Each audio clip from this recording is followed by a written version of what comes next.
This channel does not promote any violent, harmful, or illegal activities. All content provided by this channel is meant for an educational purpose only. আরজি করের দুর্নীতি মামলা এবং পরে ধর্ষণ এবং খুনের ঘটনায় অভিযোগ ধামাচাপা দেওয়ার অভিযোগে গ্রেপ্তার হয়েছে সন্দীপ ঘোষ, আরজি করের প্রাক্তন অধ্যক্ষ। সেই প্রাক্তন অধ্যক্ষর পিছনে বিতর্ক যেন পিছু ছাড়ছে না। মাসকট স্পিন কন্ট্রোল ল্যাবের পরীক্ষায় এটি প্রমাণিত। কেয়াসেট আলোপেক্স পেন্টা অ্যাক্টিভ নতুন চুল গজাতে সাহায্য করে, চুল পড়া বন্ধ করে। কেয়াসেট Alopex penta active 10 hair fall প্রবলেমের একমাত্র সলিউশন। আমি বলার চেষ্টা করছি একটাই কারণ আমার মনে হয় যে বলে যে লোকটিকে আটক করা হয়েছে, হয়তো হলেও তার সঙ্গে কোনো রকম সম্পর্ক থাকতে পারে, না হলে সব দোষটা সে নিজের মাথায় নিয়ে নিচ্ছে।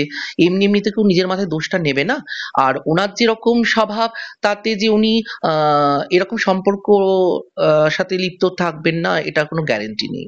অভিযুক্ত ওনার বাইসেক্সুয়াল হওয়ারই উঠেছে, যেটা একটা থাইল্যান্ডের ঘটনাকে উদ্দেশ্য করে বলা হচ্ছে। কিন্তু উনি যখন এখানে ছিলেন পোস্টেড, তখন উনি ফেসবুকের মাধ্যমে ফোন নাম্বার জোগাড় করতেন ট্রান্সজেন্ডারদের এবং তাদেরকে ডেকে পাঠিয়ে তাদের সঙ্গে সম্পর্ক তৈরি করেছেন। এই সম্পর্ক তৈরি করার মধ্যে কোনো খারাপ কিছু বা বাজে কিছু আমার মনে হয় না আছে, কিন্তু যেভাবে উনি ওনার যৌনতা প্রকাশ করতেন সেইটা একটু অবজেকশন আছে অবশ্যই। আমাদের এই ঘটনা ঘটিয়েছেন এবং তিনজনের সাথে, আমাদের কমিউনিটির তিনজনের সঙ্গে এরকম ঘটনা ঘটেছে এবং তারা কিন্তু তখন থানাতেও যেতে পারেনি বা কোথাও যেতে পারেনি, কারণ উনি একজন প্রভাবশালী, যতই হোক একজন ডাক্তার ছিলেন।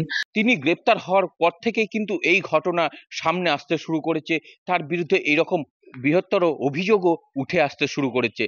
আর কত অভিযোগ রয়েছে তার সঙ্গে। মুর্শিদাবাদ থেকে ক্যামেরায় সিদ্ধার্থর সাথে কৌশিক, টিভি9 বাংলা।